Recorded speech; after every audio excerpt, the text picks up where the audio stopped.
أعوذ بالله من الشيطان الرجيم بسم الله الرحمن الرحيم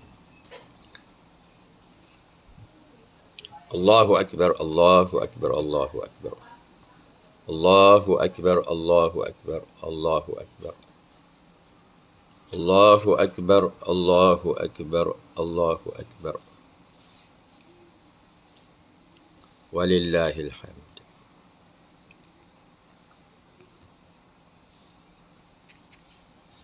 بسم الله الرحمن الرحيم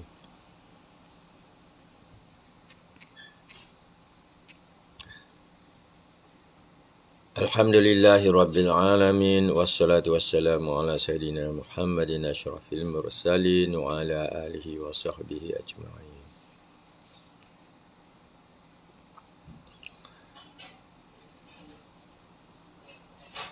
سبحانك لا علم لنا إلا ما علمتنا إنك أنت العليم الحكيم.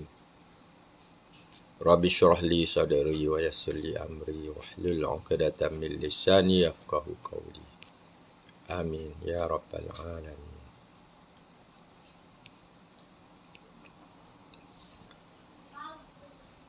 Assalamualaikum warahmatullahi taala wabarakatuh. Salam Aidul Adha. Salam homeopati buat sekalian sahabat pada hari ini. Sebagai sambutan Hari Raya bagi umat Islam, Hari Raya kedua selepas Aidul Fitri ialah Aidul Adha. Dan kita bertakbirlah hari ini. InsyaAllah kita semua akan pergi untuk menunaikan solat Aidil Adha. Satu-satunya solat yang menggabungkan begitu ramai Muslim di masjid. InsyaAllah sama-sama kita hadir. Sementara itu di pagi ini kita celoteh sedikit. Kalau sudah minum pagi, saya tengok saya punya internet okey, stabil. Kita bicara sedikit lah sempena Aidul Adha ini. Okey, saya nak bicara tadinya nak bicara mengenai buku ini Buku yang kira popular jugalah. Materia Medica Therapeutic Tube. Okey, buku Materia Medica ini masih lagi walaupun kita terbit pada tahun 2013, masih lagi hangat. 2013 ke 2015 masih lagi hangat dan bila diterbitkan memang mendapat 2015 mendapat respons yang bagus, termasuk respons daripada Presiden PPHM sendiri. Sewaktu kita mula adakan kursus pengenalan kepada homeopati, beliau menyatakan beliau banyak juga merujuk buku Materia Medica Dr. Tew dan sahabatnya. Sewaktu kita terbitkan buku ini, kita boleh anggap ia adalah buku yang kedua. Buku yang kedua kita terbitkan berkaitan dengan Materia Medica.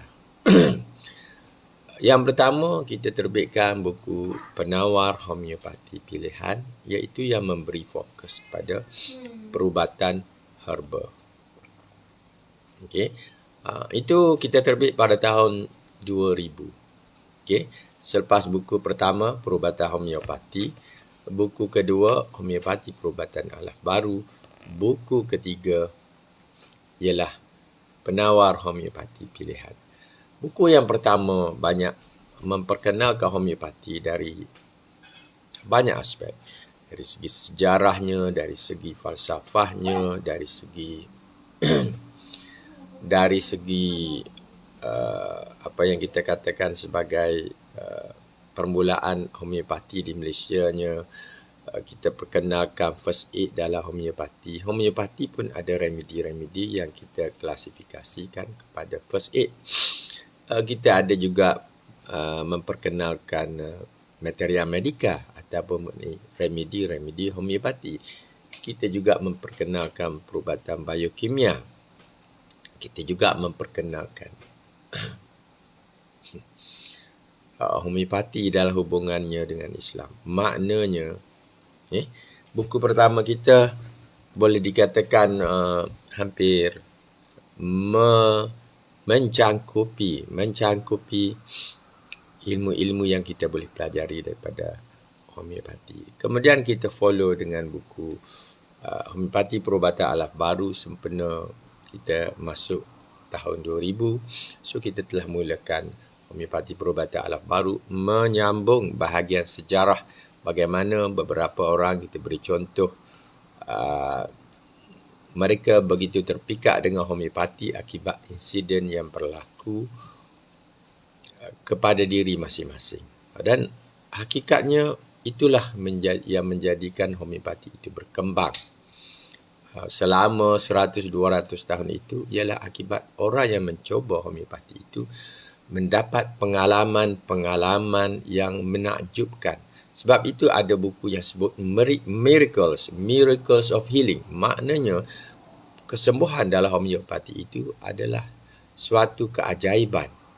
Mungkin tidak semua, tetapi ada para doktor yang mencuba didapati ia begitu ajaib, begitu mengejutkan dalam menyembuhkan penyakit, sama ada yang dialami oleh doktor itu ataupun oleh pesakit-pesakitnya. Seperti yang kita ceritakan Dr. Herring. Dr. Herring yang dijangkanya akan terpaksa memotong tangannya dalam keadaan dia sedang belajar lagi.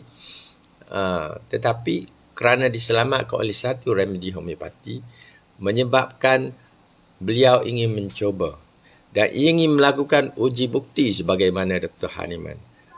Dan akhirnya beliau begitu confidence mengenai sistem perubatan homeopati. Waalaikumsalam Tuan Haji Muhammad Sabri. Terima kasih online.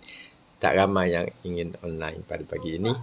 Tak apalah, tapi sebab cuti saya ambil kesempatan ini. Saat kita nak cerita benda yang baru.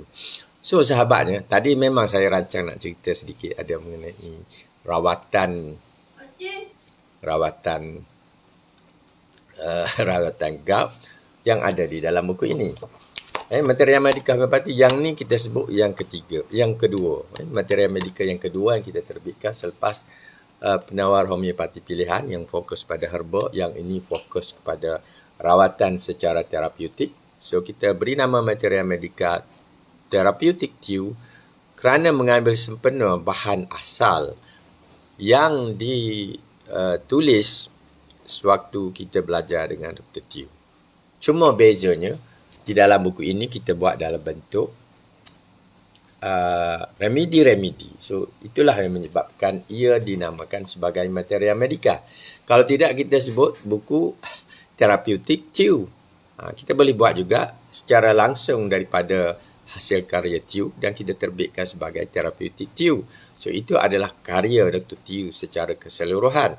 Bila kita convert, sebab zaman itu zaman kita, kalau kita mula mendekati internet pada awal 2000, 2001, 2002, saya ingat sekitar itulah tahun-tahun itu ataupun tahun 2005 kalau lebih kurang, kita dapati ada reverse materia medica yang ditulis semula oleh Sylvain Cazalet. Sylvain Cazalet ni ya sahabatnya, dia ada laman web yang hebat yang kita namakan Homeopati International. Dan saya kerap kali melawat laman itu dahulu-dahululah. Dan sebab kita dapat bahan baru, bagaimana dia mempersembahkan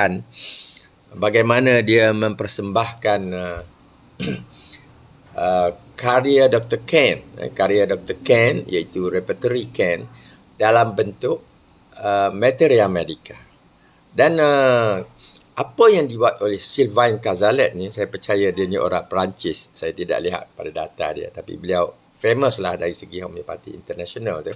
Sebab itulah resources yang boleh didapati oleh ramai pengamal homeopati untuk dapat materia medika dan bahan-bahan penting terapeutik dan sebagainya secara online.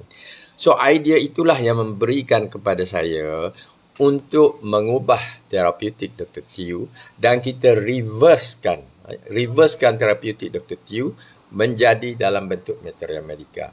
So materia medika yang saya hasilkan itu, setelah saya reversekan dia, saya terbalikkan dia menjadi materia medika terapeutik Dr. Tew. So, walaupun ia berupa materia medika, senarai simptom-simptom dalam setiap remedi itu adalah simptom-simptom terapeutik. So, bila ada kes-kes yang dinyatakan di dalam simptom remedi tersebut, makanya kita boleh gunakan untuk membuat rawatan juga. Rawatan secara terapeutik. Sebab saya dah buka tadi, tak apalah. Saya pun akan buka jugalah. Seperti yang ada dalam apa kita panggil?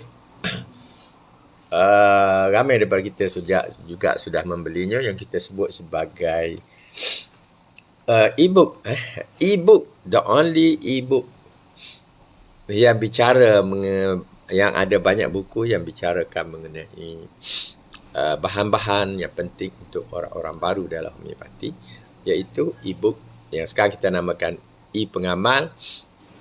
Yang terkini ialah e-pengamal Jubli Perak. Okey, tak apa. Saya akan terbalikkan ni. Okey, boleh tak? Tak boleh Okey, boleh. Ini bahan yang sedang saya buat sekarang ni lah. Okey, kita pergi. So, ini adalah bahan dalam Student e-Pengamal 2022. Ini ialah yang kita buat untuk Jubli Perak. Okey ya. So, ada buku yang last ni. Dalam buku ini, Perubatan Homeopati Teori dan Praktis. Dan sebelum itu, buku Materia Medika yang ketiga, Materia Medika Homeopati Dr. Bori. Tapi kita tak nak pergi. Sebab saya sebut tadi mengenai Materia Medika Dr. Tiu, kita ambil lah. Ini muka hadapan kepada students e-Pengamal 2022. Okey. Ada banyak buku di sini yang sangat penting dan berguna kepada mereka yang ingin merujuk bagi bertujuan mencari remedi, memberi rawatan, membuat rawatan kendiri, mendapatkan simptom-simptom atau belajar materia medika atau belajar kamus. Dan banyaklah mengenai first aid dan rawatan di rumah. Tapi hari ini sebab saya sebut mengenai materia medika Dr. Tiu, kita klik sekarang ni kalau buku yang terkini e-book yang terkini ni, di bawah Materia Medika Therapeutic Tiu 2015 ni, kita boleh masuk bahagian Materia Medika. Ni sebab ni yang terbaru ni dia seperti inilah okey. Sini apa yang warna-warna pergi sini ni. Ini adalah remedi okey. Remedi. Kita pergi buy remedi, umpamanya kita cari kita cari Aitusa. Contohnya kita klik sini, dia akan keluar simptom-simptom bagi penggunaan Aitusa Sinapium. Okey, kita besarkan sedikit. Okey, contohnya dia kata demam kalau melarat jam 6.04 petang, ada beberapa remedi yang disaran. Laiko 6, Hepasaf 6, Aitusa 6. Tapi mesti ada Aitusa lah sebab kita bicara mengenai Aitusa. Ataupun ada berlaku muntah susu. Kanak-kanak, bayi ada masalah muntah dan keluarnya air susu, boleh pergi Aitusa 6. Dia mungkin menjeluak atau muntah itu kerana hendak tubuh gigi. So boleh guna Aitusa. Ini contoh, saya bagi contoh aja satu remedi kita. Tapi maknanya kita balik sini, saya klik situ untuk balik pada ini bahagian remedi-remedi yang ada di dalam buku Materia Medika Therapeutic Tiu. So bahan ini ada cuma dalam buku, kita pergilah ikut senarai remedi di muka depan tu dia akan beritahu remedi, berapa banyak remedi yang ada, lebih daripada 100 pastinya. So ini semua adalah remedi. Kalau kita balik semula tempat tadi, kalau kita masuk kepada indeks terapeutik, indeks terapeutik, ini contoh indeks terapeutik yang ada dalam e-book e-pengamal, e-pengamal 2022. Ini banyaklah jenis penyakit. Kita ni seperti kita senaraikan buku saranan daripada Dr. Tiu yang bermula dengan A, B, C. Kalau kita boleh buat shortcut. Bila kita dalam bentuk komputer seperti ini, kita ada shortcut. Okey, ini bukanlah software mengobati yang bahasa Inggeris punya, yang guna Ken punya ataupun lain-lainnya. Tapi ini adalah yang satu-satunya ada dalam bahasa Melayu, bahasa Malaysia yang kita boleh rujuk. Katakanlah hari ini kita nak rujuk kepada G. G, kita nak cari gout katakan. Kita terus klik sini, insyaAllah lah. Dia akan link pada G. So, dia akan pergi pada G. Bermula dengan gland ataupun kelenjar, bengkak, gondong, gusi dan sebagainya. Gout. Ada gout sini. Gout sini dia kata ada beberapa remedi. So, kita nak tahu. Dalam gout ini ada beberapa remedi. Kita klik katakan ammonium phos. Nampak pelik sikit ammonium phos ni. Tak pernah jumpa. Kita lihat. Simptom apakah yang kita boleh guna bagi ammonium phos bagi sakit dalam gout. So, kita klik sini, dia akan pergi. Rupanya dia ada satu saja simptom dalam ammonium phos ini. Dia sebut tubuh jenis gout. Maknanya orang yang tubuh dia kita lihat ini memang orang jenis gout. Kita nampak bengkak-bengkak di bahagian sendi-sendi dia. Orangnya pula berat badannya pun cenderung ke arah obesiti. Dia pun makan banyak daging, banyak seafood dan sebagainya. Kita tahu ini orang jenis gout dan tubuh pun nampak tubuh gempalnya seperti orang gout lah. Cara jalan pun ada gait umpamanya. Banyak simptom gout. Okey, kita lihat sekali lagi. Nampak tak berapa best lah, tak berapa best. Kita lihat gout, dia kata belladonna benzoic acid. Kita cuba belladonna. Apakah simptom kalau kita ada gout, kita nak beri belladonna? Okey, kita lihat sini. Remedi belladonna. Remedi belladonna, tengok bawah tajuk terapeutik Dr. Tiu mana yang dikatakan gout. Okey, di sini ada. Dikatakan kalau ada gout, bengkak kawasan gout itu dikata bengkak. Satu, simptom bengkak. Kedua, kawasan yang bengkak itu kemerahan. Okey, merah. Dan sakitnya kuat sangat. Tak tahan sakitnya. Okey. Orang yang pernah alami gout dia tahu sakitnya sangat dahsyat. Sampai nak angkat kaki pun tidak boleh. Nak tarik, nak menggerakkannya pun sikit. Sangat sakit. Okey, so simptom bengkak, merah, sakit yang kuat. Itu antara lain terangkum dalam remedi yang kita sebut belladonna. So, ini saranan Dr. Tiu paling kurang boleh bermula dengan bel potensi 6. Tapi memanglah kita ni orang yang dah biasa dengan homeopati, kita terus beri bel 30. Tidak ada masalah. Ini saranan. Dr. Tiu ni cenderung ke arah potensi rendah. Cuba dulu. Kalau dia berkurang, teruskan. Kalau selepas beberapa waktu dia datang balik, maknanya perlu ditingkatkan potensi, boleh tambah. Belladonna 30, kemudian 200 dan sebagainya. Okey, itu yang kedua kita sebut. Okey, kita lihat sekali lagi balik pada gout tadi. Dikata ada lagi benzoic acid. Ini apa ni? Bryonia. Channel off. Yang mana kita nak tengok? Colchicum. Apa ni? Ledum. Banyak. Ini remedi gout ni semua ni. Yang kita ni lah. Cuma kalau kita boleh dapat detail simptom lagi bagus lah. Kita klik contohnya benzoic acid. Ada tak? Ini benzoic acid. Dia terus pergi pada remedi benzoic acid. Boleh digunakan untuk batu karang, kes gout dan ada juga jika berlaku bengkak anggota tangan. Tapi kita lihat gout itu ada dua tempat. Dia kata kalau kencing berwarna kuning tua. Okey, nampak tak? Itu simptom Dr. Tiu tu. Bahagian gout tu dia ada dua tempat dia catat di situ. Kencing, air kencingnya berwarna kuning tua. Maknanya kuning kuning gelap lah, kuning gelap. Boleh beri benzoic acid 6. Okey, jika gout itu pada jari-jari tangan. Gout pada jari-jari tangan, kita boleh cuba dengan benzoic acid potensi 6. Ini saranan Dr. Tew. Dan Dr. Tew ini dia tidak akan saran sembarangan. Dia tidak akan saran sembarangan. Dia ada pengalaman. Hasil daripada pengalaman itulah dia dapati secara terapeutiknya bila dia beri pada orang yang ada masalah gout bahagian jari-jari tangan, dia beri benzoic acid dan didapati berkesan. Lalu dimasukkan ke dalam terapeutik dalam buku yang bertaib ataupun bercetak fotostat oleh Dr. Tew itu, dia tajuk buku itu Indeks Terapeutik. Okey, itu nama asal lah, Indeks Terapeutik Dr. Tew.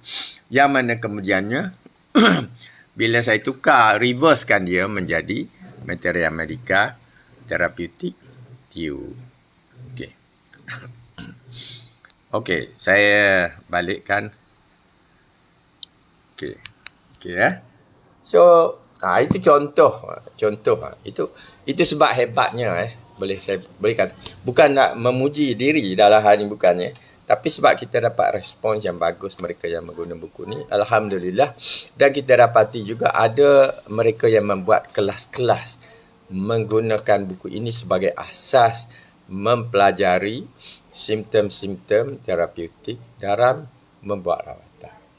Maknanya berguna besar juga buku ini. Seolah-olah kita berguru dengan Dr. Tew. Dr. Tew mengajar ilmu terapeutik. Kita ubah dia menjadi satu Materia Medica Terapeutik. Kita boleh belajar kunci remedi berasaskan terapeutik Dr. Tew. Okay. Dan tadi kita pergi menerusi e-book yang kita sebut e-pengamal. Kita sudah terbit e-pengamal sejak, kalau tak silap saya, e-pengamal 2015, 2017, 18, 19, last kali 2022. Itulah, saya belum upgrade lagi. Tapi itu sudah upgrade dengan buku yang terkini yang terbit tahun 2022, iaitu Perubatan Homeopati, Teori dan Praktis. Walaupun akan terbit satu buku lagi, tapi dalam e-book itulah yang terkini yang kita boleh peroleh. Okey, kejap lagi kita semua akan pergi ke masjid untuk untuk apa ni? Kita solat sunat Aidil Adha. Saya pun akan pergi ke sana. Saya ada tempoh lebih kurang 5 minit lagi untuk kita bicara di sini. Jadi sempena Aidil Adha ini juga, walaupun buku kita belum diterbitkan, ini mungkinlah buku yang last yang saya berhasrat ingin memberi sumbangan dalam ilmu perubatan homeopati. Yang sekarang saya tengah sibuk, tapi saya sendiri tidaklah menjadikan hari-hari bangun pagi terus kepada nak buat Materia Medica terbaru, tetapi mungkin satu hari saya buat satu remedi, kadang-kadang 2 remedi, kemudian kadang-kadang tu ada masa saya hanya 1-2 simptom partikular saja. Lepas tu saya rehat, santai-santai juga kita buat. Tapi buku terbaru ini berbeza daripada buku penawar homeopati pilihan, berbeza daripada Materia Medica Terapeutik Tew, berbeza daripada Materia Medica yang kemudiannya kita namakan Materia Medica apa? Materia Medica Homeopati Dr. William Borik. So kita ada secara spesifiknya 3 buku Materia Medica yang diterbitkan oleh HBI. So, yang last, impact yang last lah, usia saya pun dah mendekati 65 tahun. Tahun depan 65 tahun, sempena menjejaki tahun 65 tahun itu saya akan terbit mungkin insyaAllah satu buku yang last. Yang sekarang ni terfikir untuk tambah dan kita beri nama Materia Medica Herba dan Biokimia Homeopati. InsyaAllah kalau kita boleh beri fokus kepada 2 yang itu, kita boleh bicara panjang. Tapi ciri Materia Medica yang baru ni, seperti anda sempat lihat tadi di awal tadi, dia sangat berbeza. Sangat berbeza. Sebab kita cuba updatekan dia dengan info-info terbaru, sama ada dalam homeopati ataupun dalam perubatan herba. kita juga senaraikan simptom-simptom partikular dia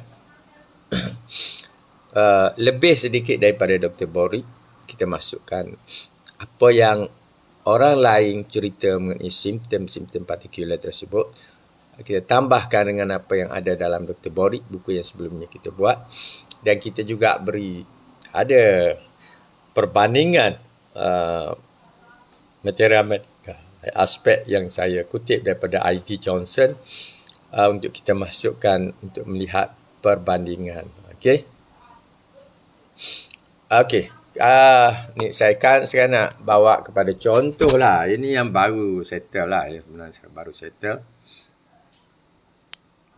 Okey, ni yang ada lah yang akan masuk dalam material medika terbaru, dan pastinya material medika ini akan membawa kepada benda baru. Umpamanya Felix Mas ini bukan remedi yang ke-285. Ini dipetik daripada buku Dr. Borik, tapi kita masukkan pengenalan dia, nama botani dia adalah apa dia. So, botanical name Dryopteris Felix Mas. Umpamanya daripada keluarga, family dia Dryopterisaceae. Okey. Contoh, dan dia ada nama lain, sinonim mengikut bahasa-bahasa lain, umpamanya Aspidium Milfern, Forge Mail, Wolfram German dan sebagainya. Itu pengenalan kepada remedi ini. Waalaikumsalam Puan Nurliza. Okay, kita ada 5 minit lagi. Tak apa, saya nak ringkas aja, ada 5 minit aja lagi. Okey, dan ada satu bahagian di situ kita sebut saran klinikal. Saya belum cek lagi kamus, nanti mungkin kita buat saranan klinikal ataupun saran klinikal. Apa guna Felix Mas? Dia kata untuk bahagian abdomen yang kembung, untuk masalah keguguran, untuk masalah kebutaan, masalah kemandulan, dan juga kalau ada masalah kecacingan. Dan kita memang akan ada bahagian sejarah. Felix Mas ini satu remedi homeopati yang jarang dengan termasuk dalam kategori rare remedies, diperkenalkan oleh seorang bernama Parrish, sejarah authority. Ini, okey, bahan ini sangat penting ya.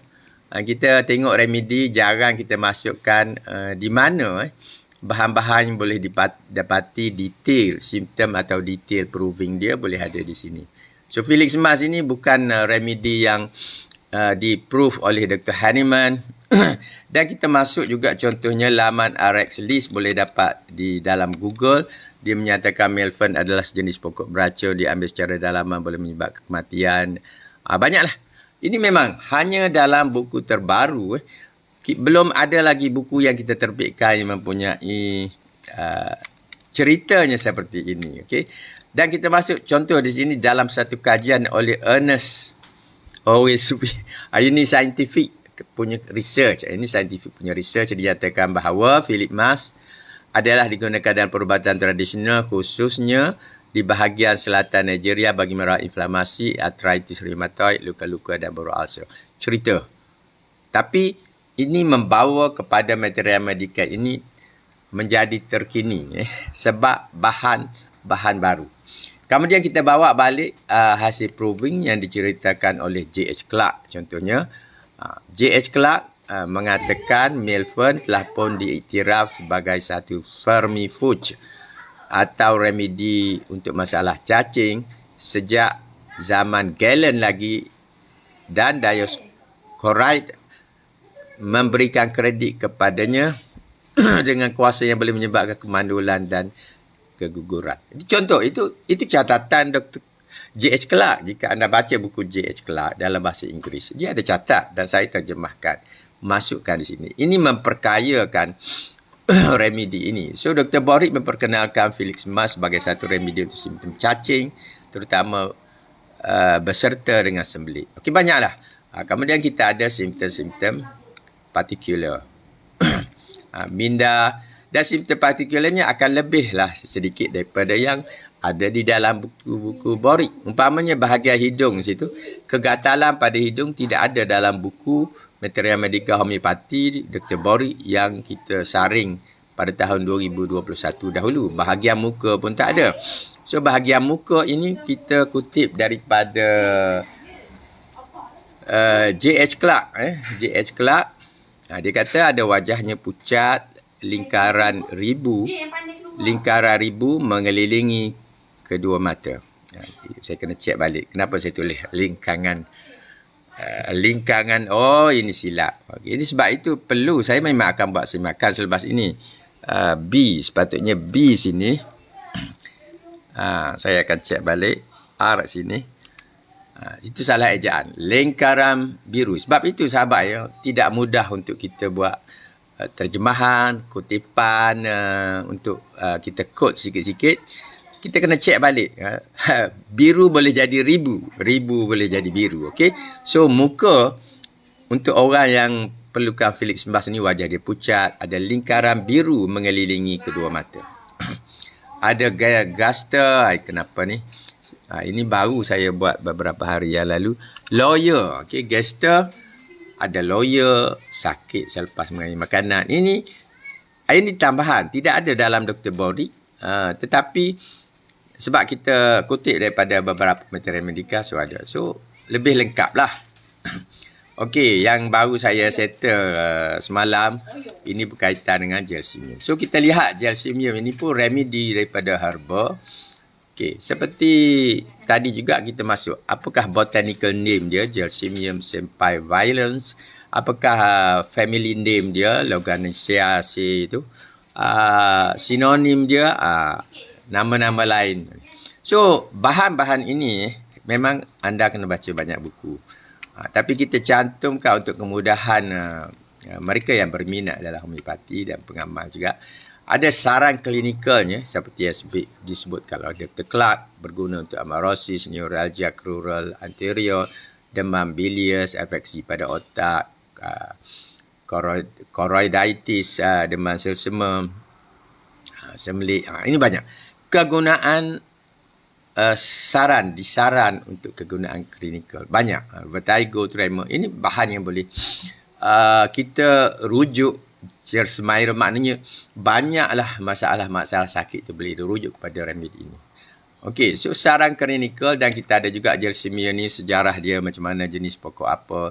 Dalam sejarah sedia herba daripada pokoknya pernah bagi merawat penyakit migrain, sakit saraf, bahan sedatif, banyak. Okay? So, itu satu perkongsian menarik daripada artikel ni. Contoh ni. Ada juga, Gelsemium sempivirens can't raise a muscle or a thought. Ini menarik. Saya masukkan benda ini untuk kita memahami betul-betul Gelsemium sempivirens. Okay? So, bahan ini ada.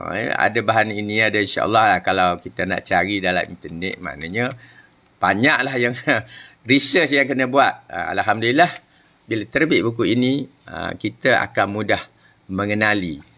Umpamanya daripada mirandacastro.com, dia memberikan rumusan menarik berkaitan gelsemium yang boleh memandu pengamal dan peminat homeopati. Umpamanya aduan kerap kali hadir. Selepas terlampau panas, selepas satu strok matahari ketika peralihan musim, cuaca. Gelsemium juga diperlukan bagi orang yang sakit selepas melalui masa di dalam anxiety yang hebat. Selepas satu ujian, peperiksaan dan sebagainya. Ini pun penting juga dalam rawatan pun saya pernah alami juga benda macam ni. Segalanya terasa berat dan mencapikkan seluruh tubuh termasuk kelopak mata, lengan-lengan. Kedua kaki terasa berat, terbeban. Itu yang menyebabkan kita kata gelsemium itu satu remedi yang orang yang kena sakit demam dia boleh berat mata dan rasa sangat mengantuk. Ini, okey, bahan-bahan ini kita kutip ini, pengenalannya menjadi panjang lebar. Ini buku terbaru kita. Clark pula memperkenalkan gelsemium yang tergolong dalam pengelasan. Ini hebatnya. Hebat, mengikut Borik, gelsemium hasil persediaan homeopati memberikan tepuan tindakan sistem saraf yang menyebabkan pelbagai peringkat kelumpuhan motor. Okey. Banyak. Kemudian baru kita masuk simptom partikular. Okey. Simptom partikular. Kalau buku ini berwarna memanglah lagi cantik, tapi tak boleh lah. Kos saya buat buku yang sebelum ini dengan penuh warna dan kos dia sangat tinggi. Memang sukar untuk pulang modal. So, buku ini mungkinlah untuk apa kita kata beberapa muka surat pertama, mungkin 16 muka surat pertama kita ada buat full color juga. Selepas itu semua hitam putih seperti buku biasa juga. Yang pasti buku ini saiznya sama dengan buku yang last kita terbitkan. Maknanya saiz dia saiz besar. Ketebalan juga insya-Allah lebih daripada 300 muka surat.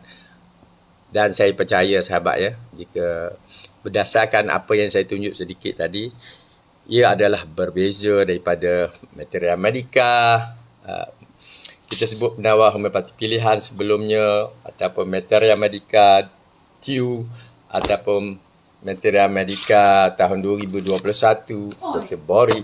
So, yang terbaru ini memang lebih kaya dari segi kandungan bahannya, sangat berguna untuk orang yang belajar homeopati ke herba ke, untuk dia rujuk dan untuk membuat kajian terhadap bahan-bahan remedi khususnya yang diperoleh daripada herba, untuk melihat apa pandangan homeopati mengenai remedi tersebut, apa pandangan pengkaji lain, apa pandangan hasil-hasil makmal yang ditunjukkan mengenai herba-herba berkenaan. Okey, so itu saja perkongsian saya pagi ini sempena Aidil Adha. Untuk perkongsian ilmu, mudah-mudahanlah buku terbaru nanti memberi impak yang dikehendaki untuk kita mengkedepankan ilmu perubatan homeopati dalam cabaran arus perdana pada hari ini. So, salam daripada saya, salam selamat merayakan Aidil Adha, selamat berkorban siapa yang berada di Mekah, Madinah, selamat menyempurnakan haji kalian. Itu saja daripada saya. Assalamualaikum warahmatullahi taala wabarakatuh.